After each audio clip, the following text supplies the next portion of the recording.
Selamat malam kepada seluruh jemaat PTNC Keramat Pulo dan juga seluruh saudara-saudara kami yang menyaksikan akan kebaktian Rabu malam ini.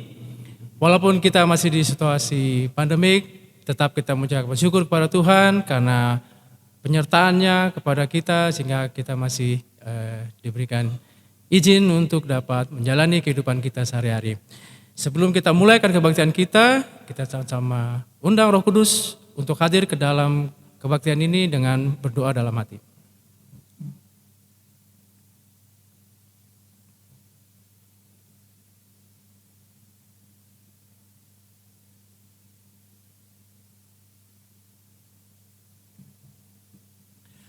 Baik, untuk membuka perbaktian kita sama-sama bernyanyi dari lagu Sion edisi lama, halaman 17, Tuhan selalu pimpin aku.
Baik, untuk melayangkan doa buka, kita mengundang akan Ibu Pendeta untuk melayangkan doa buka.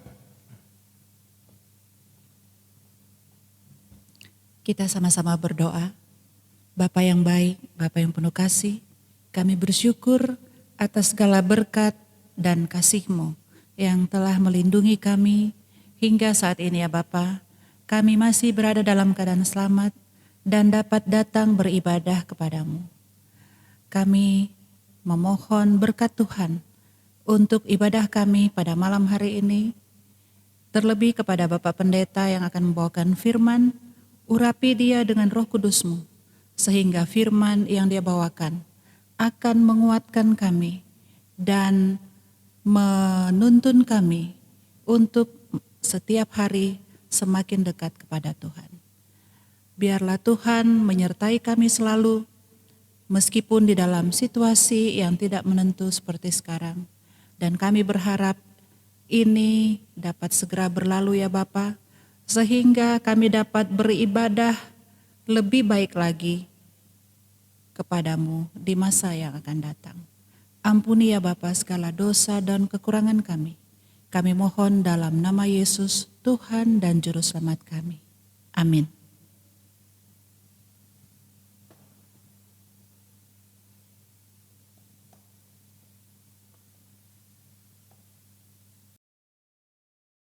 Selamat malam saudara, selamat berbahagia oleh karena Tuhan masih memberkati kita saat ini. Pada malam hari ini saya rindu membagikan pengalaman Yesus waktu berada di dunia ini di antara orang berdosa. Dan sebelum kita mendengarkan kembali, saya undang kita berdoa.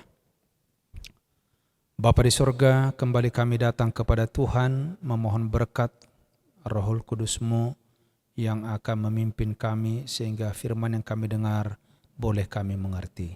Berkati juga hamba-Mu, lipat gandakan kasih-Mu. Di dalam nama Yesus kami berdoa dan mengucap syukur.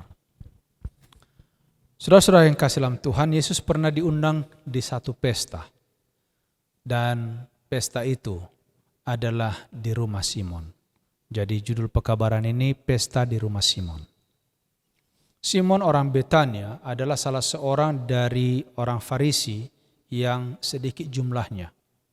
Tetapi dia ini salah satu orang yang terang-terangan mengikut Yesus.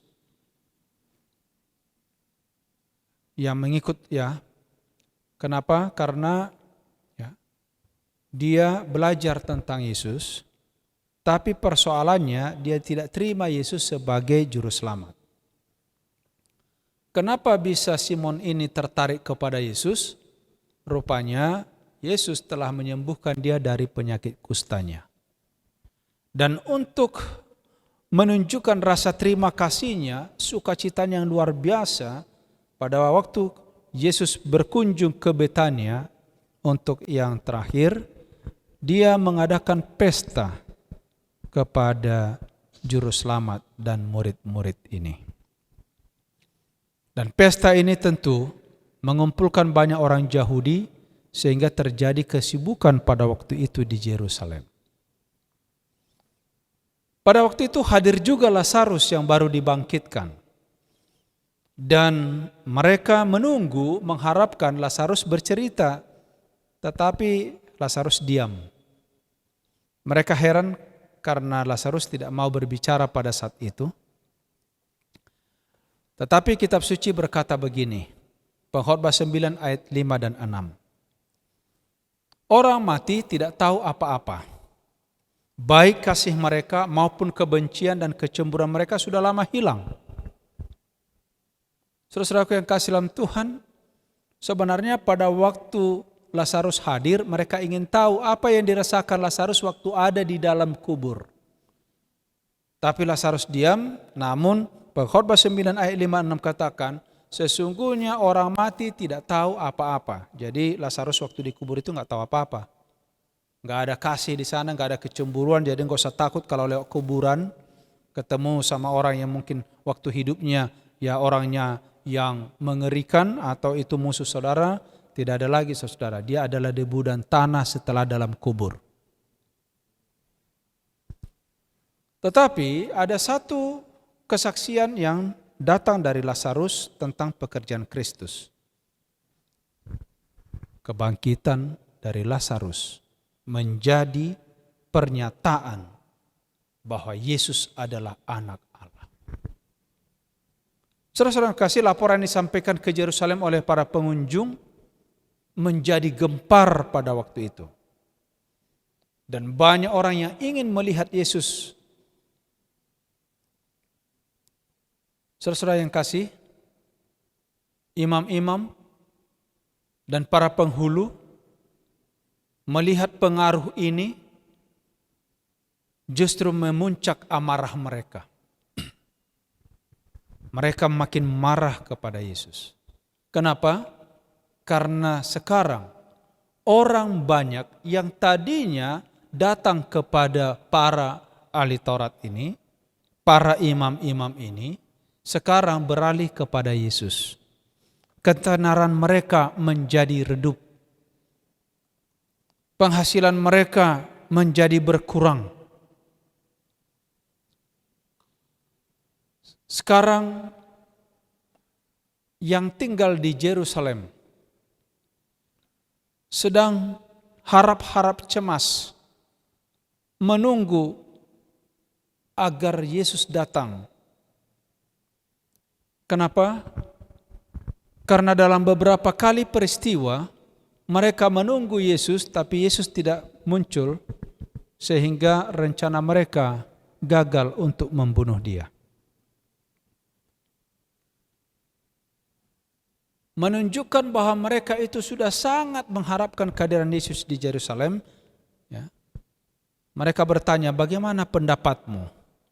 Akan datang jugakah Ia ke kota? Saudaraku, satu rapat dilakukan oleh para imam dan orang Farisi. Sejak kebangkitan Lazarus, simpati sekarang ini berubah dari para imam kepada Yesus. Dan sekarang mereka dengan terang-terangan membuat satu keputusan untuk menangkap Yesus. Mereka mengharap bila Yesus sudah dinyatakan bersalah, khalayak ramai akan memihak kepada orang-orang Farisi. Dan disitulah mereka akan mengusulkan untuk membinasakan Yesus. Tetapi saudara-saudara, ingat ini. Selama Lazarus hidup, imam dan rabi-rabi mengetahui bahwa mereka tidak aman. Kenapa? Karena orang selalu mengatakan, ini yang dibangkitkan Yesus, ini yang dibangkitkan Yesus. Sehingga orang tertarik kepada Yesus.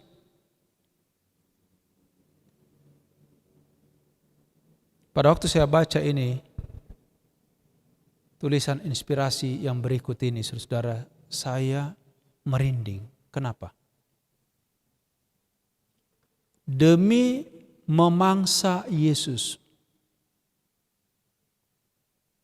Hanya untuk supaya Yesus ini dibunuh, ditangkap, dan ada alasan yang kuat. Saudara, sekarang bukan hanya Yesus mau dibinasakan, tetapi Lazarus menjadi target. Takut terhadap reaksi orang banyak, membalas dendam kepada para imam, kepada rabi karena membunuh seorang yang dapat mengadakan mujizat. Sekarang Sanhedrin memutuskan supaya Lazarus juga harus dibunuh. Wow, saudara-saudara, saya melihat itu terjadi sekarang. Ada banyak orang demi tercapainya keinginannya, karena benci, dendam. Bukan hanya target itu yang mereka hancurkan, tapi mereka obok-obok yang lain. Hati-hati saudara-saudara. Pelajaran ini penting. Saudara yang mendengarkan malam hari ini dimanapun saudara berada, jangan karena ada rasa dendam, benci, mungkin engkau diperlakukan, disakiti oleh seseorang. Tetapi engkau melibatkan semuanya. Engkau libatkan keluarganya, engkau libatkan gerejanya, engkau libatkan organisasinya. Saudaraku yang kasih dalam Tuhan, memang dosa itu kejam. Kebencian itu begitu kejam. Dengki. Hanya karena reputasi para imam mulai menurun oleh karena orang banyak datang kepada Yesus. Mereka mau membunuh Yesus. Tetapi kenapa Yesus ini terkenal? Oh, karena Lazarus dibangkitkan. Ini merupakan bukti keilahian bahwa dia adalah anak Allah. Sekarang Lazarus pun jadi target, saudara. Padahal Lazarus tidak tahu apa-apa. Memang firman ini tepat terjadi saat ini. Saudara yang kasih dalam Tuhan, Sedemikian jauh kedengkian prasangka memperhamba mereka. Saudara-saudara, sementara rencana jahat ini berlangsung di Yerusalem, Yesus dan sahabat-sahabatnya diundang ke pesta Simon. Juru selamat duduk di samping Simon, dan di sampingnya ada Lazarus. Saudara yang kasih, ini membuat hati orang yang benci itu semakin panas. Sementara Marta melayani, Maria dengan tekun mendengarkan Yesus berbicara. Oleh karena kemurahan Yesus yang luar biasa kepada Maria yang sudah mengampuni dosanya, dan rasa syukur oleh karena saudaranya dibangkitkan dari kematian. Sekarang Maria mengambil sebuah buli-buli yang berisikan minyak wangi yang mahal harganya. Lalu dia pecahkan, dengan itu dia menyirami tubuh Yesus. Saudaraku, pada saat itu dilakukan oleh Maria, Yesus melihat bahwa saatnya sudah tiba. Saudara-saudaraku yang kasih dalam Tuhan, kesedihan Maria berubah menjadi sukacita. Ia ingin yang pertama menghormati Tuhan setelah memecahkan buli-buli minyak wangi itu. Kemudian dia bertelut sambil menangis, membasahinya dengan air mata, dikeringkan kakinya dengan rambutnya yang panjang. Tapi saudara, ingat, di sisi lain ada murid Yesus yang mulai cemberut, yang mulai bergumam, yaitu Judas, seorang ahli keuangan yang telah meyakinkan orang banyak bahwa dia adalah seorang yang hebat, meskipun simpatinya hanya berpura-pura menipu bagi orang miskin. Sekarang sindiran yang cerdik menyebabkan mereka memandang kecintaan Maria dengan perasaan curiga. Luar biasa, saudara.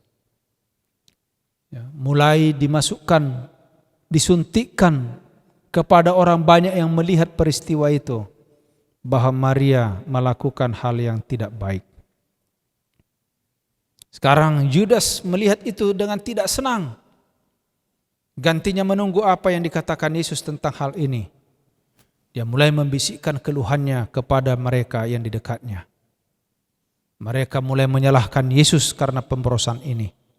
Kenapa dia biarkan? Dengan licik ia mengajukan saran-saran yang mungkin menimbulkan perasaan kurang puas. Saudaraku yang kasih,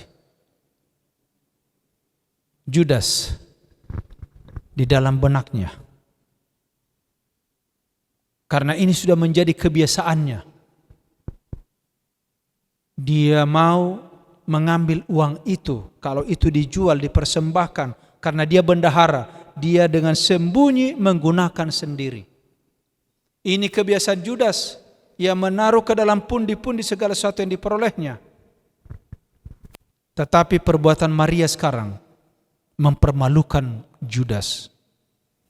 Kenapa? Karena Maria, walaupun dia miskin, dia berbuat yang terbaik bagi Allahnya. Sekarang Judas sambil berpaling kepada murid, ia bertanya, mengapa minyak narwastu ini tidak dijual 300 dinar, lalu uangnya kita berikan kepada orang miskin? Hal itu dia katakan bukan karena ia memperhatikan orang miskin, saudara, tapi karena ia adalah seorang pencuri, sering mengambil uang yang disimpan dalam kas yang dipegangnya. Saya melihat sekarang begini, saudaraku, kalau ada orang terlalu curiga dengan orang lain, ini adalah orang yang sering melakukan kejahatan. Makanya ada istilah sekarang ini, maling teriak maling. Kalau ada orang terlalu mencari-cari kesalahan orang, ini adalah perlu sebenarnya sedang memberitahu bahwa dia ini adalah orang bermasalah. Hati-hati, saudaraku. Judas ada banyak di dalam gereja. Judas ada banyak di dalam keluarga. Judas ada banyak di dalam teman sepekerjaan kita. Judas banyak di dunia ini, para pengkhianat.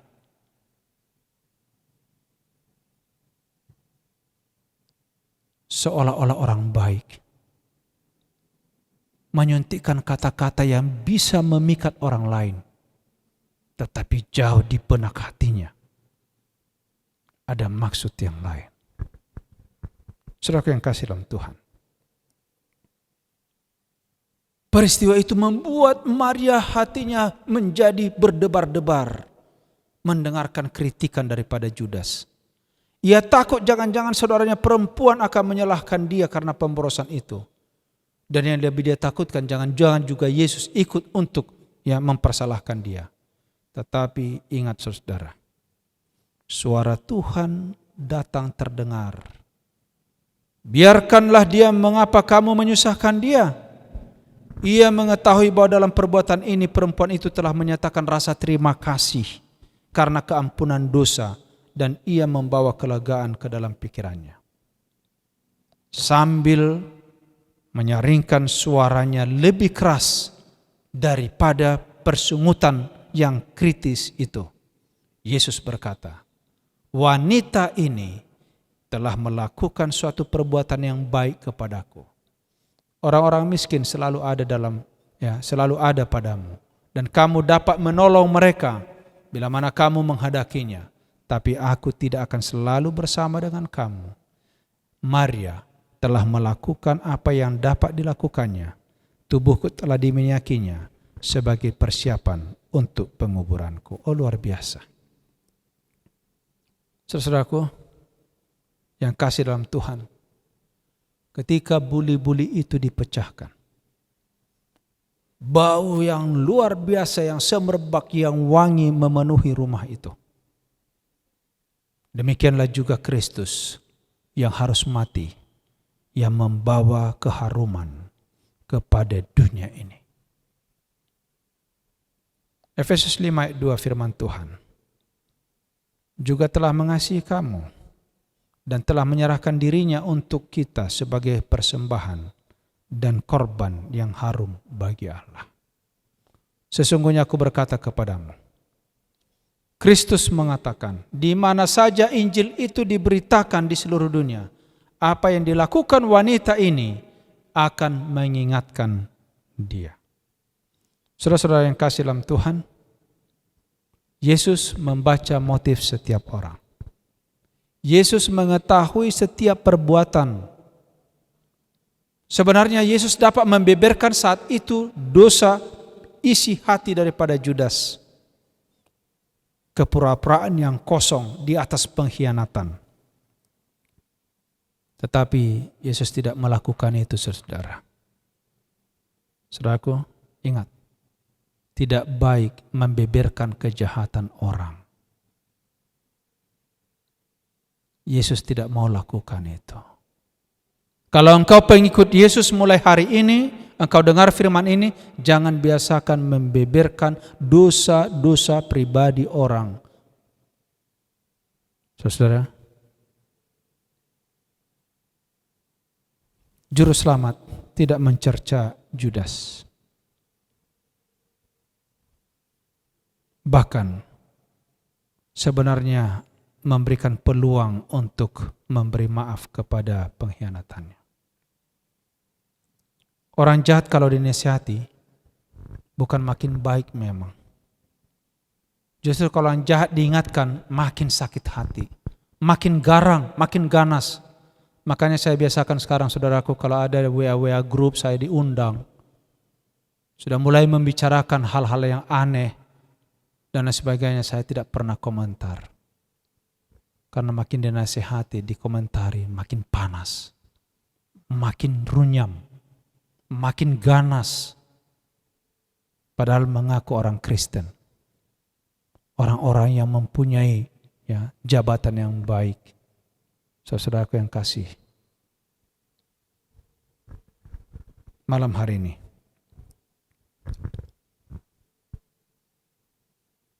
peristiwa di rumah Simon memberi contoh tentang dua sifat manusia. Yang pertama adalah Simon dan Maria. Manusia yang tahu berterima kasih dengan tulus. Simon membuat pesta ucapan syukur karena dia disembuhkan dari Dari kusta. Maria memenyaki Yesus, mengucap syukur oleh karena dia diampuni dosa-dosanya. Tetapi di sisi yang lain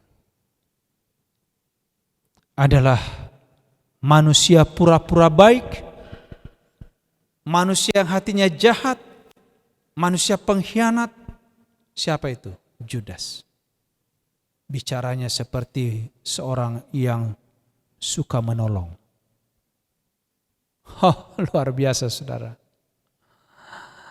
Ada orang kalau untuk niat jahat dia keluar duitnya. Tapi untuk pekerjaan Tuhan begitu sulit. Hati-hati. Engkau tidak beda dengan Judas.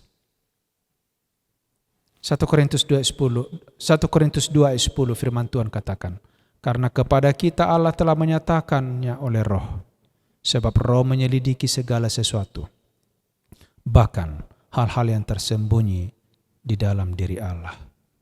Kita membutuhkan Roh Tuhan, dan Roh tahu apa yang ada di hatimu dan di hati saya. Dan ini dalam Mazmur 44 ayat 22, masakan Allah tidak akan menyelidikinya, karena ia mengetahui rahasia hati. Saudara-saudaraku, Allah kita mengetahui. Pengkhotbah 12 ayat 14 katakan, karena Allah akan membawa setiap perbuatan ke pengadilan yang berlaku atas segala sesuatu yang tersembunyi, entah itu baik, entah itu jahat. Oleh sebab itu, biarlah pengalaman di rumah Simon, pesta itu, mengingatkan kita kembali dua hal. Satu, Simon Maria yang mengucap syukur, berterima kasih dengan ketulusan. Mari kita ikut teladani perjalanan itu. Tapi jangan ikut Judas yang seperti orang baik, tapi di hatinya adalah kejahatan. Tuhan kiranya memberkati kita. Karena malam ini adalah malam permintaan doa, mari kita bertelut dan berdoa menyampaikan permohonan kita.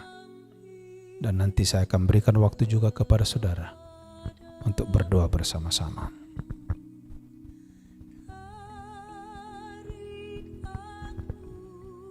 Kita bersatu dalam doa. Bapa di sorga, pencipta kami, penebus kami, penyelamat kami, saat ini kami datang kepadamu, memuji, memuliakan Engkau.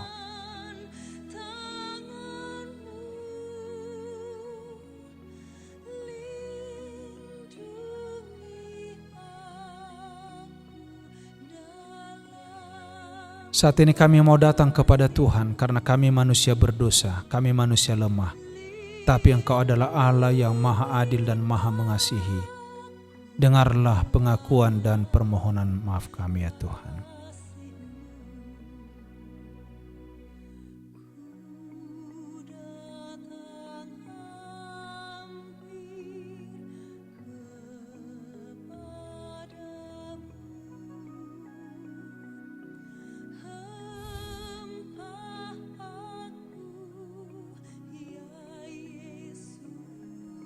Bapa yang baik, Engkau adalah Bapa yang maha mendengar, maha memberi, maha murah. Saat ini kami datang kepadamu menyerahkan jemaat ini ke dalam tangan-Mu. Siapa saja yang bersama-sama dengan kami, bahkan mungkin yang tidak sempat bersama dengan kami dalam ibadah Rabu malam ini, kiranya curahkan berkat kesehatan, berkat dalam rumah tangga, berkat dalam pekerjaan, berkat dalam pelayanan, berkat dalam usaha, sehingga mereka tidak lupa untuk memuji memuliakan nama-Mu. Yang sakit Tuhan sembuhkan, yang lemah Tuhan kuatkan, yang sedang berduka hiburkan mereka. Bapa, kami menyadari melalui firman yang kami dengarkan malam hari ini, setan bekerja di dalam kehidupan kami, di atas dunia ini, kadang-kadang membuat kami terjebak di dalam pengkhianatan, di dalam kepura-puraan, di dalam hal-hal yang ingin memiliki yang bukan milik kami. Dan biarlah firman ini boleh mengingatkan kami agar kami hidup rendah hati, tulus, dan tahu berterima kasih kepada Tuhan dengan segala sukacita. Memberkati pemerintah kami dimanapun mereka berada. Memberkati juga pimpinan kami di dalam organisasi ini, dalam gereja. Biarlah kami semuanya saling bahu-membahu, saling menguatkan satu dengan yang lain karena hari Tuhan sudah begitu dekat. Memberkati kami dalam pelayanan, di dalam penginjilan. Berkati jemaat-Mu, gereja-Mu Tuhan. Biarlah kami dipersiapkan untuk menyambut kedatangan Yesus yang kedua kali. Bila masih ada di antara anak-anak Tuhan yang ingin menyampaikan permohonan kepada Tuhan, biarlah Tuhan menyendengkan telinganya.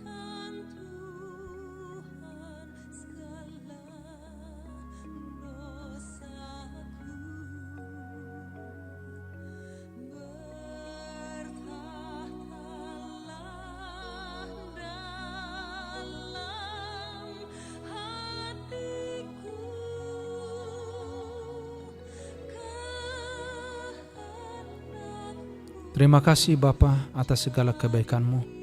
Terima kasih atas nafas hidup yang Kau berikan.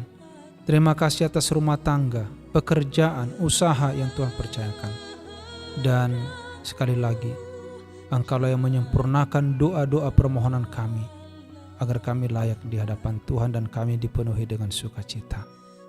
Kiranya kasih karunia Tuhan Yesus, kasih Allah Bapa, persekutuan Roh Kudus memberkati kami dari sekarang sampai Maranatha. Di dalam nama Yesus kami sambut berkat-Mu. Amin. Baik, untuk menyambut pekabaran kita sama-sama bernyanyi dari lagu Sion edisi lama halaman 181, Yesus Sahabat Terindah.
Baik, untuk menutup rangkaian kebaktian kita sama-sama berdoa.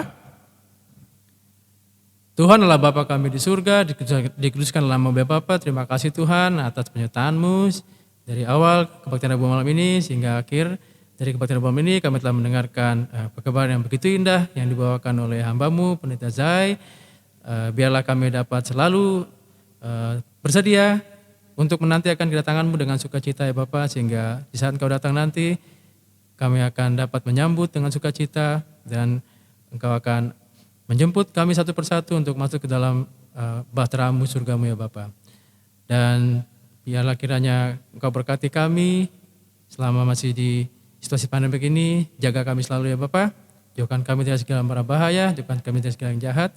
Berkati juga akan masing-masing kami, anggota jemaat PT 40 dan juga siapapun yang mendengarkan perkabaran ini, sehingga masing-masing kami boleh dapat memperoleh berkat-Mu yang berlimpah dan kiranya nama-Mu dapat dimuliakan. Terima kasih Tuhan, penuh semua banyak dan berdoa. Amin.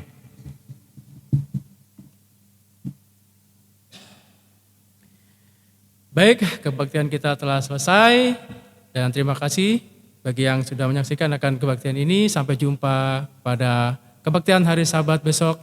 Tuhan memberkati. Shalom.